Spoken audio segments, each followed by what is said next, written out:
7 Mei 2026 Miller EcoPro yang telah di re-engineering. Kita coba start pertama. Jadi on kayak gini, heaternya dinyalakan dulu, di-on-kan dulu kurang lebih sekian detik, mungkin 30 detik. Kalau sudah 30 detik, kemudian ini di-start. Oke, kita cek.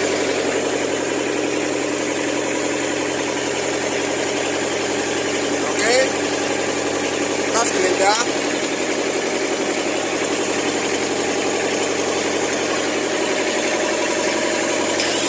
Oke, sip. Sekarang tes pengelasan.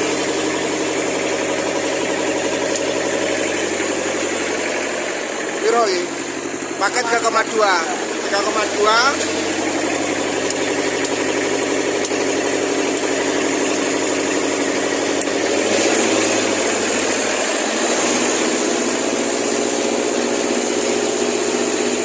Hasilnya renyah, mesinnya bekerja dengan baik.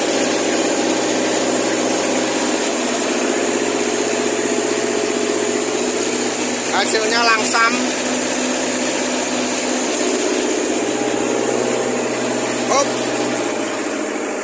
Sekarang tes untuk 4 mili. Stasionernya mesinnya RPM-nya 1500 sampai 1600. Pada saat pengelasan dia nambah otomatis. Kita on dulu. Sekarang pakai ampere 160 ampere.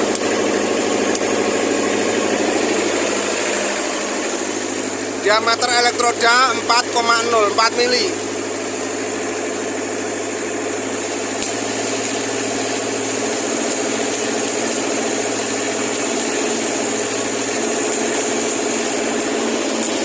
Mesinnya langsam, nggak ada masalah.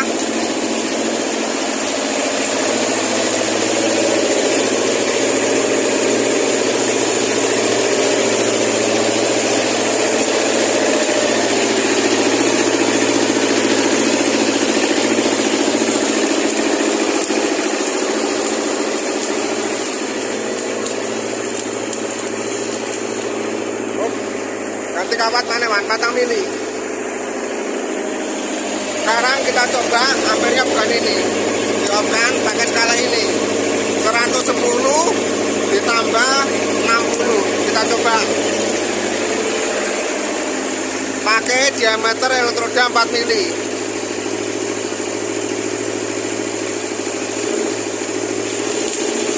Oke,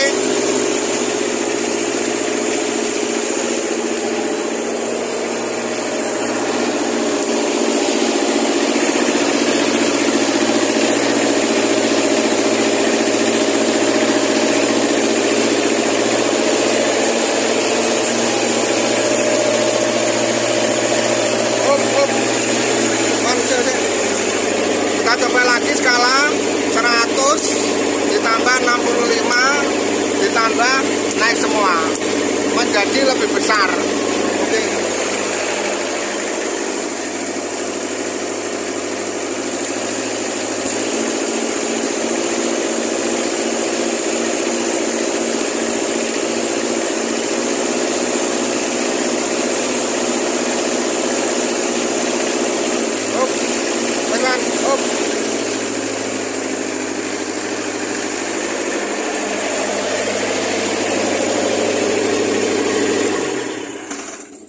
Alhamdulillah ya Rabbil Alamin. Assalamualaikum warahmatullahi wabarakatuh. Nama saya Baru Sikin. Saya pemilik bengkel Karya Timur Service. Jadi bengkel rental Miller, rental plasma cutting, rental mesin las, rental engine welding, dan modifikasi atau re-engineering di daerah Gresik, Jawa Timur ya. Video kali ini saya akan mere-engineering tadi sudah dipakai untuk pengelasan. Sekarang aplikasinya seperti apa, perawatan dan maintenance seperti apa, langkah modifikasi seperti apa. Oke, sebelumnya saya ucapkan terima kasih kepada Pak Sabta dan Pak Yudi yang telah mempercayakan re-engineering Miller EcoPro. Ini mesin dari Samarinda ke Gresik, dari jauh-jauh ke Gresik. Mesinnya insya Allah sudah selesai dalam waktu kurang lebih 14 sampai 15 hari. Ya, jadi mesin ini sekarang ini ya untuk apa setelah kenaikan BBM solar yang bensin tembus kurang lebih 19.000 sampai 23.000, mesin ini banyak dicari. Salah satu kelebihannya karena irit BBM. Kenapa irit BBM? Karena mesin ini pada saat standby-nya RPM-nya itu kan 1.500. Pada saat pengelasan dia kayak gitu. Nanti ada umpan balik sensor sehingga gasnya itu nambah sesuai dengan kebutuhan. Nah, fitur seperti itu tidak dimiliki oleh mesin-mesin generasi terbaru. Itu yang nilai plusnya. Kekurangannya kalau yang pakai desain lama karena dia pakai sistem digital, maka mesin ini istilahnya mesin yang paling rawalan untuk produk miller. Tapi setelah di reengineering, maintenance-nya jadi untuk mudah, spare part-nya cuma 2. Jadi ada rectifier seperti ini. Ini untuk rectifier dioda, rectifier exciter dan seterusnya seperti ini. Ada merek Semicron, IR macam-macam. Sama relay mobil 12 volt sama 24 volt. Oke, jadi spare partnya seperti itu ya. Coba ini yang dulu bekasnya kita lihat. Ini spare part yang aslinya nggak dipakai. Ini filternya, ini udah pecah ini. Jadi agak susah seperti ini. Kita ganti punya Panther 23. Selang-selangnya kita ganti semuanya. Nah ini modulnya ini nggak kita pakai, kita ganti pakai paten punya kita, paten kita Veronical. Jadi itu artinya sudah bisa untuk mengontrol ampere dan voltase. Rectifiernya seperti ini, nggak ada yang pernah dipakai. Oke. Terus dia pakai sensor umpan balik, pakai model sensor RPM. Ini sensor optiknya, kemudian ini modulnya juga nggak kita pakai. Oke. Terus pompa solarnya, fuel pump kita ganti juga. Jadi semua spare part yang di sini nggak ada yang dipakai. Ini model-modelnya yang tipe lama kita kembalikan selang-selangnya. Oke. Jadi nggak ada yang dipakai. Oke, dari sini mas. Ini langkah pertama. Ini dinamo ampernya. Dinamo ini agak bermasalah. Sebagai gantinya karena ini kan pakai mesin pakai model IC. IC itu kendalanya sering rawalan, tapi ini suatu saat kalau mau diperbaiki ya tinggal istilahnya diperbaiki. Ini IC-nya. Ini saya kasih relay. Jadi semua beban kita kasih relay kayak seperti ini. Ini dinamo ampere pakai relay kayak gini. Kemudian ini juga ada relay saya tulisi untuk dinamo starter. Itu cetek-cetek ya ini yang main. Kemudian untuk pancingan cetek exciter, ini exciter. Ini larinya ke brostol yang di depan itu, yang di bawah itu. Jadi kalau mesinnya nggak nyala, relaynya tinggal diganti. Ini pakai relay 12 volt seperti tadi punyanya mobil. Oke. Dari depan.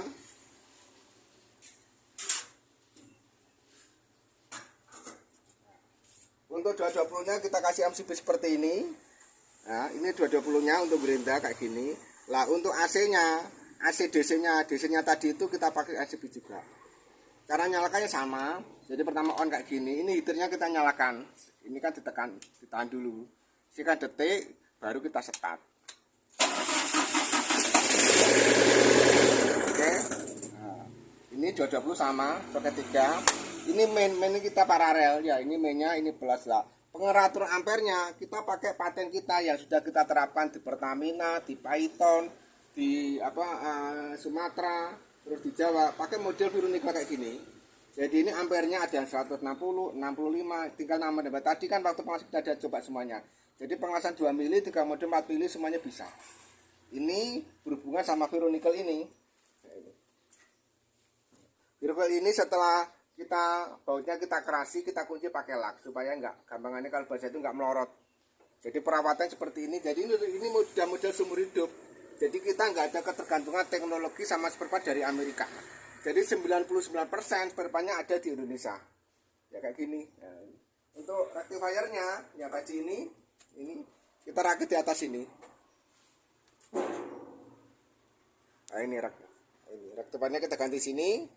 Kita tambahkan kapasitor bank supaya medan magnetnya itu agak bangkit ya. Nah, jadi seperti ini. Ini rectifiernya. Oke. Lanjut ke sini. Waktu dikontak, jadi semua spare part kita kasih relay. Jadi kayak gini. Ini relay untuk heater di sini tadi itu. Ya. Untuk ini solenoidnya ini ada, kita kasih keterangan ini. Solenoid Boscom. Kemudian pompa solar itu ini. Pump sensor lasa ini. Jadi waktu ngelas dia kan otomatis gasnya nambah secara otomatis lah ini. Untuk sensor lasnya kita kasih 24 volt DC ini. Kemudian ini pengaman oli sama air. Jadi pada saat mesin ini kurang oli sama kurang air, otomatis bisa mati sendiri. Akan kita coba. Ini sensor olinya kayak gini. Ini pressure switch. Biasanya pakai merek Denso.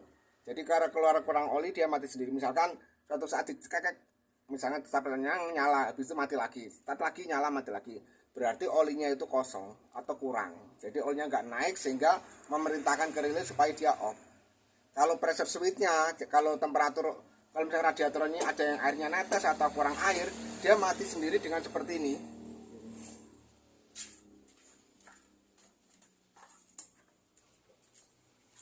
Kita tambahkan thermoswitch ini.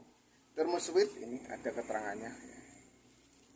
Nah, ini thermoswitch 125 derajat kita tanam di sini. Jadi kita pasang pakai model epoksi. Jadi artinya ini kan lewatnya air radiator. Begitu airnya kurang atau airnya katakanlah kosong, otomatis dia bisa mati sendiri. Sekarang kita coba ya, nanti kalau kurang oli seperti apa ya. Kalau kurang oli, kurang air seperti apa ya, dia bisa mati sendiri. Seperti ini modelnya.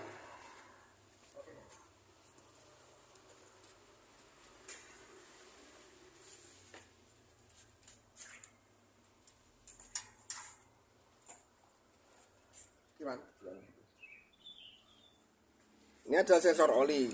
Jadi pada saat ada oli, kondisi diam kayak gini, kabel ini sama bodi ini dia nyambung. Pada saat ada oli, dia kan ketekan, berarti lepas. Lah kalau nggak mau lepas, berarti olinya kurang. Nanti kita nyalakan, kemudian dia bisa mati sendiri. Kita groundkan nantinya. Coba. Kita nyalakan dulu.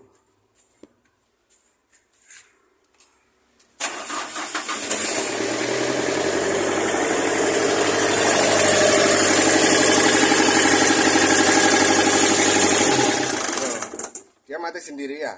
Jadi kalau olinya kurang itu seperti ini ya, ini nanti nyala mati lagi. Coba kita start lagi ya. Kalau start ini nyala, kemudian kita ini mati lagi. Jadi kalau ada seperti ini, cek olinya pasti kurang ya. Biasanya kan cek langsung nyala, tapi kalau kurang lama. Tapi kalau ini olinya ada ya seperti ini, langsung nyala dia.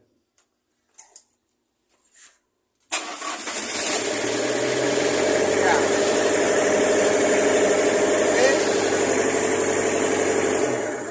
Jadi ini ikhtiar saya sebagai memodif mesin engineering, tapi ya tadi itu istilahnya kalau bahasa sekali takdiri sudah diusahakan kalau mesinnya wayar remek ya tetap remek lah istilahnya kan gitu. Gak pakai pengaman, gak pakai apa, tapi kalau mesinnya handal tetap handal ya.